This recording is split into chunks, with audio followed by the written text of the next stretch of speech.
السلام عليكم ورحمة الله وبركاته. معكم محسن جداوي في قناة على اليوتيوب محسن جداوي جيم 88. إن شاء الله يكون كل شيء بخير على خير. اليوم إن شاء الله غادي نشوفوا واحد الفيديو، يعني هو خص جميع المربين يكملوا حتى للآخر باش تسمعوا يعني النصائح والإرشادات وكيفية الاستعمال. اليوم الإخوان غادي نشوفوا واحد الموضوع مهم كيتغافلوا عليه جميع المربين، هو موضوع التعقيم. والتعقيم ما كيكونش في اي منتج، يعني خصنا نديرو احسن منتج اللي يوصل ليه الطب او خبراء الكيميائيين ضد الفيروسات او البكتيريات او الفطريات. اليوم الاخوان غادي نوريكم ان شاء الله هو فيديو كما قلنا غادي نقولوا تحت عنوان احسن او اقوى معقم في العالم. هذا الاخوان معقم اللي غنوريكم اليوم ما كاينش احسن منه في العالم. جميع المربين او لي فارم او لي سونتر ديلفاج كيستعملوه بدون منازع، يعني ما كاينش احسن منه. هذا اقوى منتج، هو يعني منتج كما قلنا اقوى باش لانه كيقتل جميع الجراثيم والبكتيريات والفطريات. واهم حاجه كيحيدها هذا المعقم هو الفيروسات. الفيروسات الاخوان ميمكنش معقمات قدام كيكونوا عندنا سواء في البلد ديالنا او خارج البلد ديالنا وغادي يبدا يقتلهم معقم قديم. هذا المعقم اللي غنوريكم اليوم هو كيقتل تقريبا جميع الفيروسات، خصوصا حنا مربين الطيور، وهاد الفيروسات كيكونوا عندنا كثره ولازم دائما نعقموا بهم. المنتج الاخوان اللي قلنا هو افضل او احسن او اقوى معقم في العالم هو إيفديس. هذا هو احسن معقم في العالم الاخوان، ما كاينش احسن منه. يعني الا قال لكم شي واحد شي حاجه راه كيكذب عليكم. كاين درجه اقل، كاين منتج ديال فيركون اس، ولكن هذا اقوى معقم، هذا احسن منه. وتاكل الفيروسات كما قلنا، الشامبينيون والفطريات وحتى الجراثيم والبكتيريا، يعني 4 انواع ديال الامراض كيفتك بهم وكيقتلهم نهائيا. الاخوان هذا المنتج كان في قبل عام ونصف، كان بسبب كورونا يعني في الستوك ديالو تقادر، ما بقاش عام ونصف ما بقاش كيتباع، يعني نفاد الكميه كامله بسبب كورونا فيروس اللي كانت اجتاحت العالم بالنسبه للبشر. غادي نشوفوا المرحله الثانيه في الفيديو. غادي نشوفوا طريقه الاستعمال ومن كنجيبوا هذا المنتج وكيفاش غادي نستعملوه في الحالات المرضيه اللي غتكون عندنا. الاخوان غنشوفوا طريقه استعمال المنتج ديال إيفديس دائما كتاخذ منه الجرعات غنخليوها تقريبا في المرحله الثالثه في الفيديو. كناخذوا منه الجرعه المناسبه في 1 لتر من الماء، كنوضعوها في رشاش، ودائما كنرشوا المنتج عن طريق الرذاذ، يعني كنديروا واحد الكميه في لتر دائما عن طريق الرذاذ. كيفيه الاستعمال يعني كنستعملها على جميع الاسطح المعدنيه، الجوازيه والبلاستيكيه. كنرشها على الاقفاص، يعني كنرش على الاعشاش، مجاري المياه، حتى الارضيات، وكما قلنا الحائط ديال غرفه الانتاج دائما كنرش عليهم. يعني ما كاين حتى شي مشكل بدون تنشيف، يعني كترش وما كتنشفش المنتج، كتخلي المنتج ينشف عن طريق الهواء. كيدور الهواء في الغرفه او في المزرعه او في لي فارم ديال الدواجن او الحمام او البط، دائما كيخليوه كيرشوا كيخليوه عادي كينشف عن طريق الهواء. يعني ما كاينش عنده اضرار جانبيه لا على الانسان لا على الحيوان. ممكن في بعض الحالات يعني بالتوصيه في المنتج كيدير حساسيه في العين، كترتدي واحد النظارات يعني كترش عادي الرذاذ عن طريق رشاشه كما قلنا فوق الاقفاص والاعشاش، يعني لا مشكل على الطيور. القسم الثاني او الثالث في هذا الفيديو عفوا غادي نوريو طريقه استعمال المنتج وكيفاش كيقتل بعض البكتيريات ولي شامبينيون والفيروسات. يعني الاخوان هذا المنتج فيه جرعات متفاوته وجرعات زياده خصوصا في الفيروسات. يعني فمثلا هذا المنتج الا استعملتيه بواحد النسبه ديال 2 ملي فكيقتل لك بعض البكتيريات، ما كيقدرش يقتل لك الفيروسات. هنا غادي نشوفوا طريقه الاستعمال. يعني هنا الاخوان المنتجات البيطريه الاخرى او المنتجات الموجوده في المغرب او المنتجات الموجوده عبر العالم فهي ما كتفوقش هذا المنتج، لانه فعلا افضل معقم او اقوى معقم في العالم. يعني حتى الجرعه كنغيروها بسبب الفيروسات او بسبب الامراض اللي عندنا في غرفه الانتاج. اذا غادي نخليكم مع المرحله الثالثه في الفيديو. اذا غنشوفوا الاخوان المرحله الثالثه ديال كيفيه استعمال المنتج. استعمال المنتج الاخوان هو كما قلنا راه إفديس في حالات ديال البكتيريا السالبه او البكتيريا الضاره. يعني في الحالات العاديه اللي كنعقموا بها يعني الغرفه ديالنا كنستعملوا 2 المليم في لتر واحد، يعني كنرشوها عادي.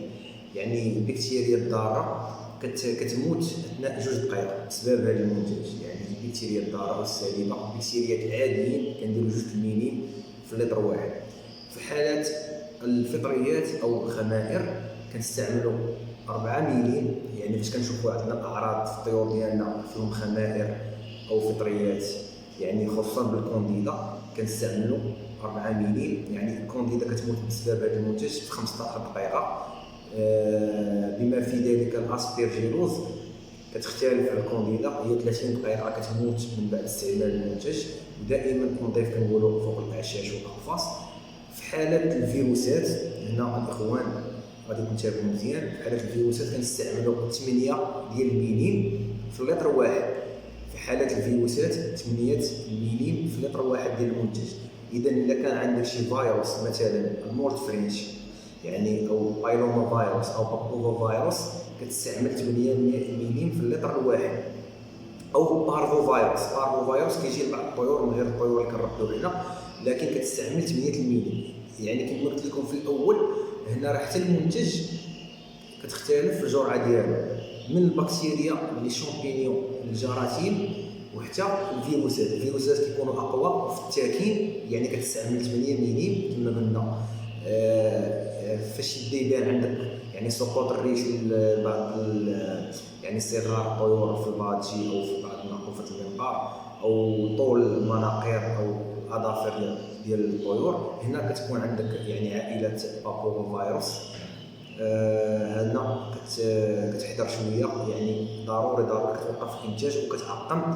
واخواني نسيت واحد المعلومه اخرى، هاد إفديس ممكن ترشو في الهواء عادي، هو تيقتل جميع البكتيريا اللي في الهواء عندك في الغرفه حتى الجراثيم.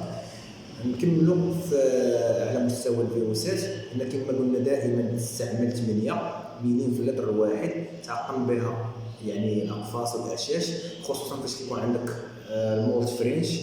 هذا هو الاسم المتداول عند اصحاب البادجي. دائما كتنقي به الاعشاش، وضروري كتحبس الانتاج هذا باش ما ينتقلش لك العدوى للطيور السليمه. لان بعض المرات كتكون يعني عندك المولت فرينش يعني في الهواء كتنتقل، كيبانوا عندك حتى الطيور الاخرين صحاح ولكن راه حامل الفيروس.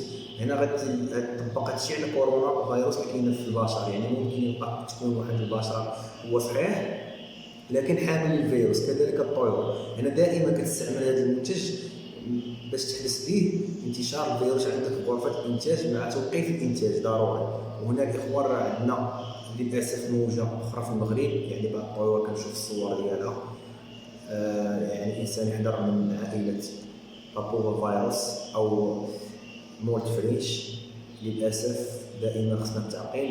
الاخوان هنا كما قلنا راه في الجرعات، راه الجرعات ديال هذا المنتج كتختلف من الفيروس للبكتيريا. هنا غادي نمشيو للمنتجات الاخرى اللي كيقول واحد عندي بيوسيد، عندي كذا، عندي هذا بيطاري راه مزيان راه غادي. لا الاخوان راه غير كيكذبوا عليكم. هذا المنتج براسو في حاله الفيروسات كما قلنا اذا استعملتي 2 مليم راه ما غيقتلش لك الفيروس، غتستعمل منه 8 مليم. هنا يعني هذيك المنتجات راه بلا ما تستعملها راه ما غتقتلش لك واحد الفيروسات كما قلنا بارفو فيروس او بابوفا فيروس او كما كنقولوا ليه حنا المولت فريش، راه ما غاديش تقتلهم وما غاديش تكف الانتشار ديالو عندك في غرفه الانتاج. اذا بيوسيد ولا كذا ولا كذا راه ما كينفعش.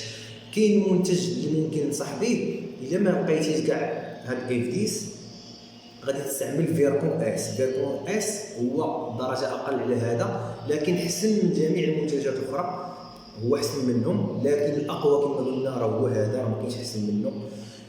وهذا الاخوان واحد الملحوظه راه ما كاينش في القريعه، خص ضروري تجيبو من برا والثمن ديالو كيكون شويه مرتفع بزاف، لكن الكونسوماسيون ديالو او كما قلنا الاستعمال ديالو كيكون ضئيل. يعني كتكون عندك قاعده ديال 200 مليم او 100 مليم راه كتبقى عندك حتى عام ولا عامين، واخا الثمن ديالو ديالها غالي، راه كتستعمل من 2 مليين.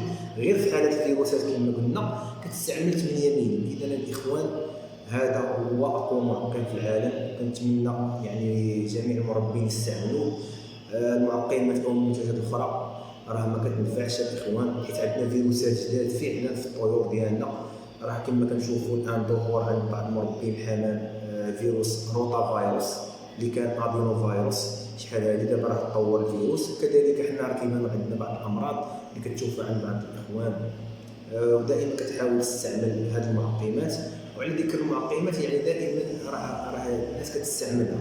غير حنا في المغرب عندنا الناس قليل كيستعملوها. مثلا انا مشيت زياره في مصر، بلد مصر، عند الاخ بهاء عنبر، يعني قبل دخول المزرعه ديالو كتعقم اليدين، كتعقم الارجل ديالك. كذلك في البحرين عند مربين في البحرين طيور الحب والبارجي.